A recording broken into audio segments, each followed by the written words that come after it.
Salam cerdas, Ibu, Bapak, Saudara-saudara yang saya hormati. Sesi membaca berita kali ini saya akan membacakan beberapa berita secara ringkas dan memberi sedikit komentar. Topiknya adalah tentang pernyataan Presiden Prabowo bahwa pemerintah menjamin ada dana untuk melaksanakan program MBG yang bahkan pada akhir tahun nanti akan menjangkau seluruh yang telah dijanjikan, 82,9 juta yang menerima. Nah, kalau kita ketik di mesin pencaharian, itu Prabowo jamin MBG, itu media-media besar semua sudah memuat. Ada CNBC Indonesia, ada Kompas, detik.com, kemudian Investor ID, lalu juga merdeka.com, suara.com, pipa.co.id, kemudian Investor ID dan lain-lain saya di halaman sebelahnya. Saya baca 1-2 di antaranya, lalu yang lain saya ada lagi berita yang terhubung dengan itu. Kita mulai dari membacakan Kompas ya, yang diturunkan pada tanggal 20 hari ini tadi jam 3 sore. Judulnya Program MBG Prabowo (2) yang sudah tidak perlu berikan jatahnya kepada yang perlu. Nah, Kompas.com menulis begini, Sumedang, karena ini memang dikutip di pernyataan Presiden di Sumedang. Presiden Prabowo Subianto menegaskan bila ada pihak yang tidak memerlukan program makan bergizi gratis, baginya tidak menjadi masalah. Menurutnya, jatah makan bergizi bisa disalurkan kepada pihak yang lebih membutuhkan. Yang sudah tidak perlu MBG, ya nggak apa-apa, beri jatahnya kepada yang perlu, ujar Prabowo di Kompleks PLTA Jati Gede, Kabupaten Sumedang, Jawa Barat, Senin 20 Januari 2025. Dalam penjelasannya, Prabowo pun mengakui program MBG tidak mudah untuk direalisasikan secara cepat ke seluruh penerima manfaat.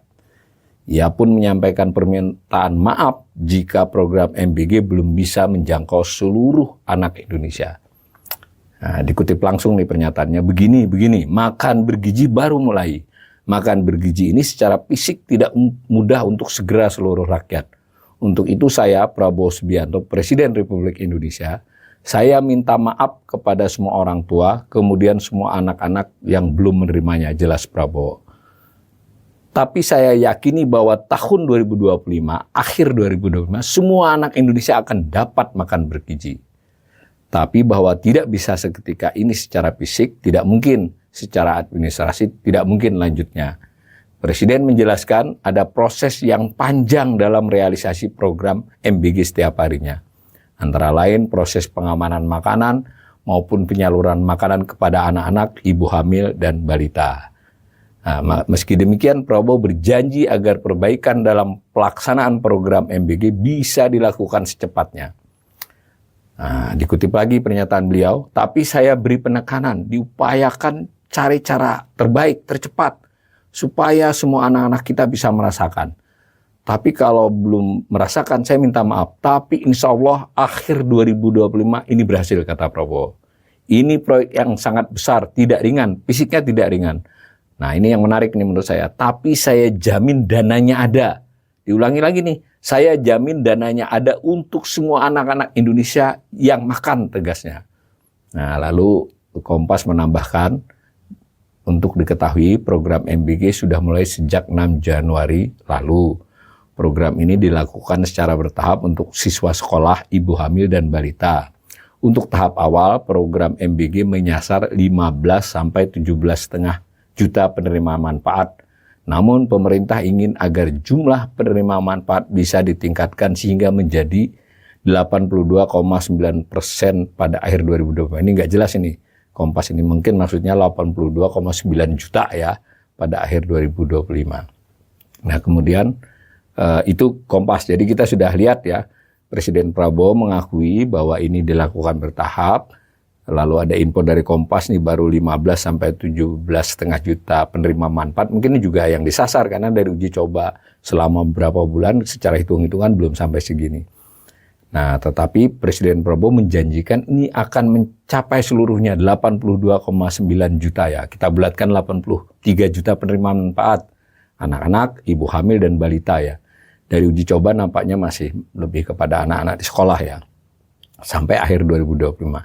Yang menarik dari berita Kompas ini adalah Presiden menjamin dananya ada. Nah itu kan. Nah kemudian ada berita yang berkaitan. Meski tidak persis dengan sudut pandang yang berbeda ya. Judulnya Prabowo klaim hemat anggaran. Siap pembangunan besar-besaran. Nah, Bloomberg Technos ini ya yang menulis. Pemerintah mengklaim berhasil menghemat APBN. Hal ini diungkapkan oleh Presiden Prabowo Subianto menyampaikan hasil laporan Menteri Keuangan. Jadi laporan Menteri kepada beliau disampaikan kepada publik.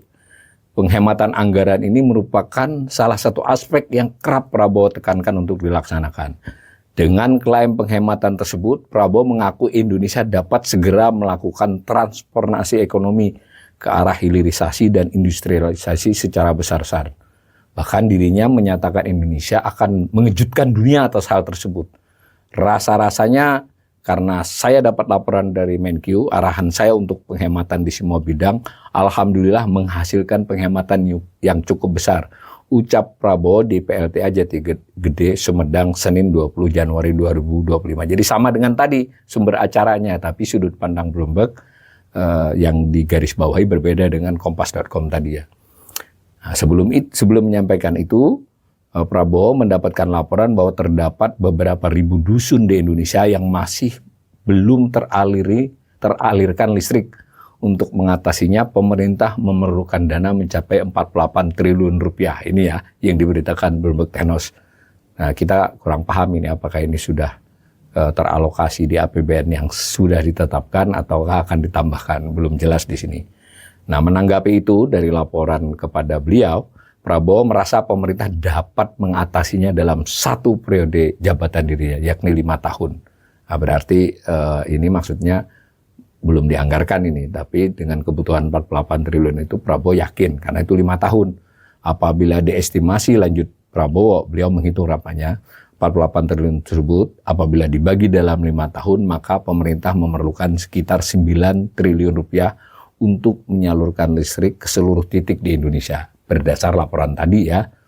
Nah, melihat kebutuhan anggaran sebesar itu, Prabowo juga tidak khawatir sebab dirinya mendapat laporan dari Sri Mulyani bahwa praktek efisiensi yang dirinya tekankan membuahkan hasil.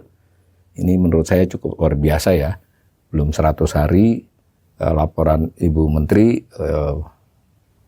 penghematan efisiensi sudah berhasil dilakukan, kira-kira begitu, dan itu dinyatakan Presiden ke publik, laporan Ibu Menteri Keuangan.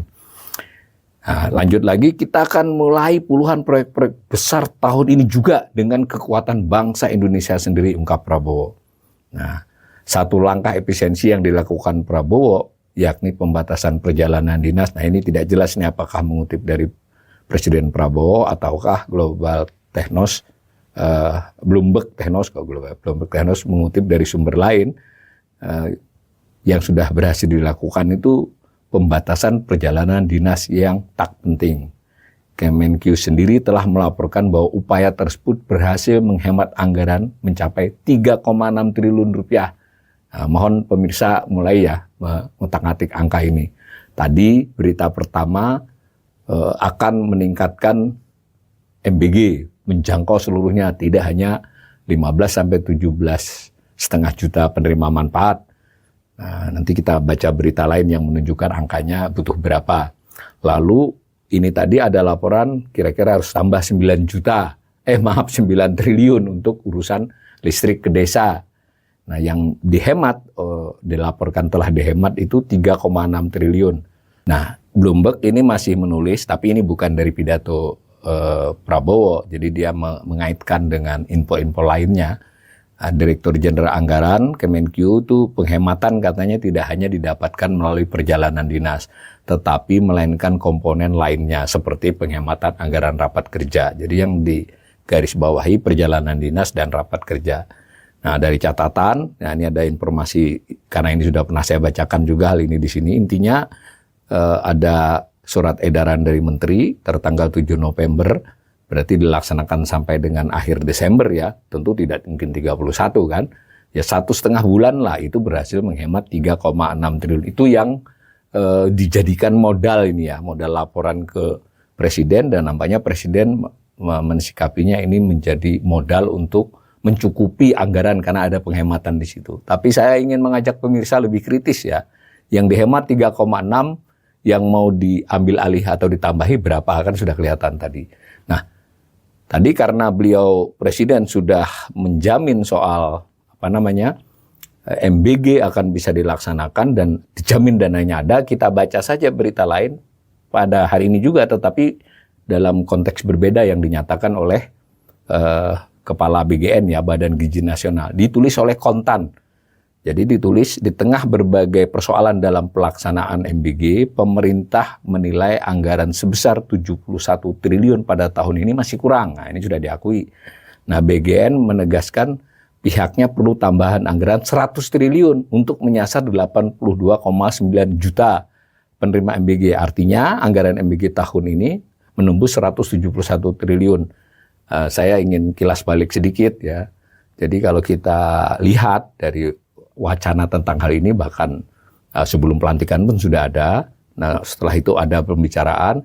Jadi 82,9, kemudian dianggap dikali setahun misalnya 300 berapa, 50 atau 345 hari ya.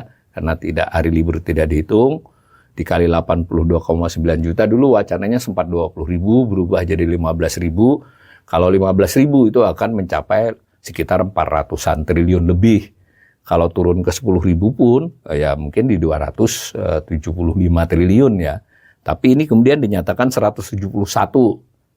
Jadi secara common sense ya, akal sehat biasa, lagi hitung-hitung, ya kalau 171 untuk 82,9 juta berarti per orang kisaran 7.000 ya.